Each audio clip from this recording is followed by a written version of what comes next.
While the prequel Welcome to Derry will be set in a different time period from its blockbuster predecessors, this might not be a good thing for the Stephen King series. The 2017 It movie was a huge hit upon its release. While the two-part Stephen King horror novel adaptation was always expected to do good business, few commentators could have predicted that its story of the Losers Club taking on Pennywise the Dancing Clown would become a billion-dollar success story. Its financial impact even led to a renaissance for the killer clowns of horror, as proven by the sleeper success of Terrifier, a grisly indie with an even more lethal funnyman as its antagonist. However, its success with both viewers and critics will not necessarily translate to an expansive franchise. Part of its enduring appeal was its deconstruction of 80s nostalgia, something that its upcoming prequel series Welcome to Derry will be missing. Welcome to Derry is an prequel series set in the 60s which will reportedly focus on the antics of Pennywise decades before the Losers Club faced off against a supernatural entity.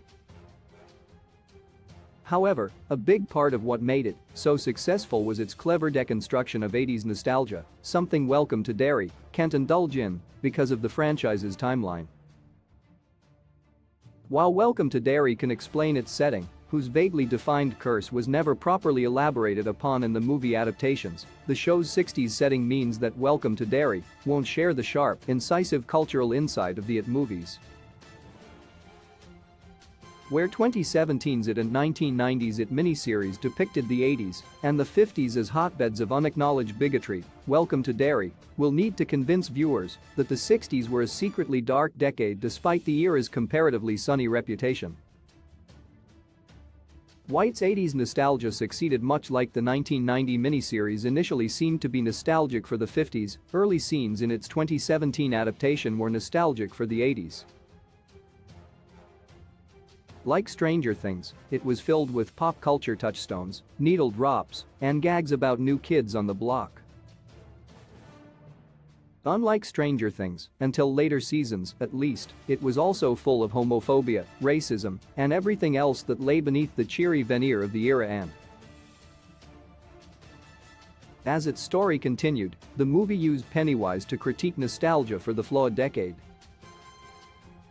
The Derry depicted in 2017's It, like the 50s version of the small town shown in the earlier miniseries, is externally cheerful and sweet suburban Americana, but hides a dark, evil heart.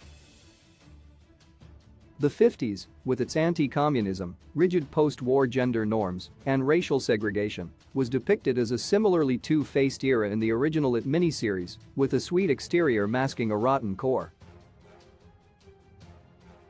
The problem with this approach is that Welcome to Derry is set in an era when social progress did take place, and the idealistic image of the decade isn't entirely misplaced. When Welcome to Derry is set according to its synopsis, its Pennywise-centric prequel series is set in the 60s. This presents a unique challenge for the creators of Welcome to Derry since the 60s featured less prominent pressure for conformity as both the 50s and the 80s. While the issues that plagued the preceding decade were still rife throughout America, and many of them still, unfortunately, remain relevant to this day, the general cultural perception of the 60s is not an image of an era where progress was only skin deep. Many of the cultural associations that viewers have with the 60s, from the hippie movement to civil rights victories to Beatlemania, are positive, upbeat images that form a distinct contrast with the empty consumerism of the 80s, the cynical nihilism of the 70s, and the Cold War paranoia of the 50s. Put simply, the 60s are seen as an era of hope, whether this perception is accurate or not, and hope isn't scary. Why 60s horror nostalgia doesn't work. The reason that Pennywise's It spin-off may have chosen the wrong decade for its spooky prequel is that 60s nostalgia is not associated with secret darkness and hidden history. There are two distinct reasons that 60s nostalgia doesn't make sense in 2022, and they are both likely to limit the effectiveness of Welcome to Derry's chilling tale. The first one is that nostalgia works, according to Patrick Metzger's popular theory, in 30-year cycles, which is why the 90s was so nostalgic for the 60s, see Woodstock 99, and why teens are wearing very 1998 bucket hats in the 2020s. The second reason is that the 60s, for better or worse, are generally seen as a secretly sad decade. Where the 50s and 80s had apparent economic booms making hidden social ills, the 60s had the moon landing, the golden age of pop music, civil rights victories, and free love. While not all horror is socially conscious enough for this cultural impression to matter, the It movies made a point of deconstructing the image of an idealized 80s and using it to underline how Pennywise got away with inhabiting the town of Derry.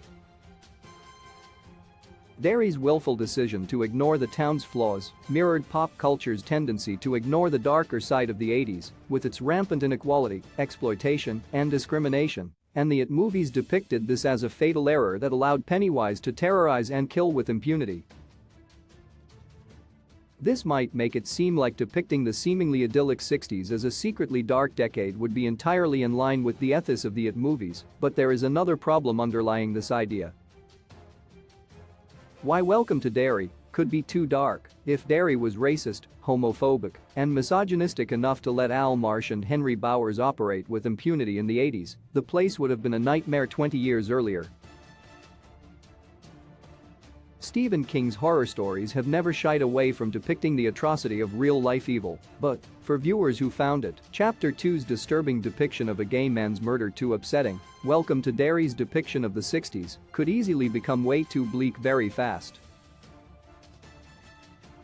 In fact, viewers already know that Derry was a terrible, hateful place in the 60s, thanks to the mass lynching supposedly accidental fire that killed Mike Hanlon's parents, meaning that even before Pennywise arrives on the scene, Welcome to Derry will likely be an uber-bleak endurance test.